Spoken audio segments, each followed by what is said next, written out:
ભગવાન શ્રી રામના મંદિરની પ્રાણ પ્રતિષ્ઠા મહોત્સવને હવે ગણતરીના દિવસો જ બાકી છે ત્યારે દેશ અને વિદેશમાં વસતા રામ ભક્તોને પ્રાણ પ્રતિષ્ઠાની આમંત્રણ પત્રિકા મોકલવામાં આવી છે ત્યારે ભગવાન રામ માટે બલિદાન આપનાર પરિવારોને કેમ ભૂલી શકાય।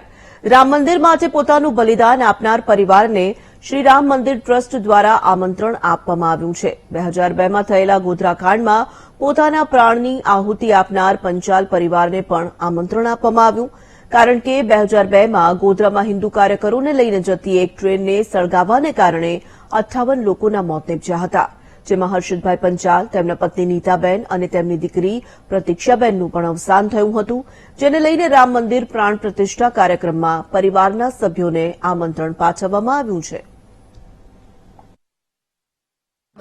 અમારા ફેમિલીમાંથી 5 જણા ગયા હતા, મધર, ફાધર અને 3 સિસ્ટર ગયા હતા અને ત્યાં અયોધ્યામાં રામ મંદિર માટે હવન હતો, એની આહુતિ આપવા માટે ગયા હતા।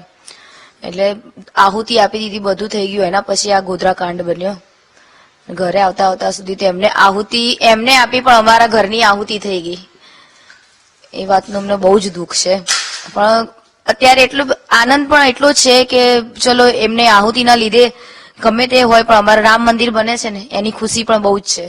અમને પછી છે કે રાત્રે બહુ જ મોડા અમને ખબર પડી હતી કે આવી રીતના કંઈક બન્યું છે, એમ કે મધર, ફાધર ને બધા એક્સપાયર થઈ ગયા છે।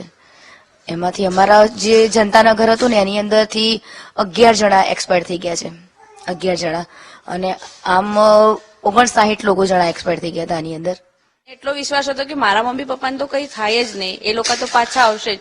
પણ જયારે નાઇટ થઈ ત્યારે અમને એવી ખબર પડી કે એ લોકો તો નથી જ રહ્યા, કેમ કે મારી સિસ્ટર એક ત્યાં હતી, એ બચીને આવી હતી, ત્યારે એ એકલી જ પાછી આવી। ત્યારે અમને એવી ખબર પડી કે મારા મમ્મી પપ્પા નથી રહ્યા અને અમે એના પછી તો અમે ઘણો સંઘર્ષ કર્યો, પણ આજે અમે એટલા બધા ખુશ છે ને કે ચલો એમનું બલિદાન વ્યર્થ નથી ગયું કે આજે રામ મંદિર બનવા જઈ રહ્યું છે અને એમાં અમે સહભાગી બન્યા છે ત્યાં જવા માટે। એનો અમને ખૂબ જ આનંદ છે।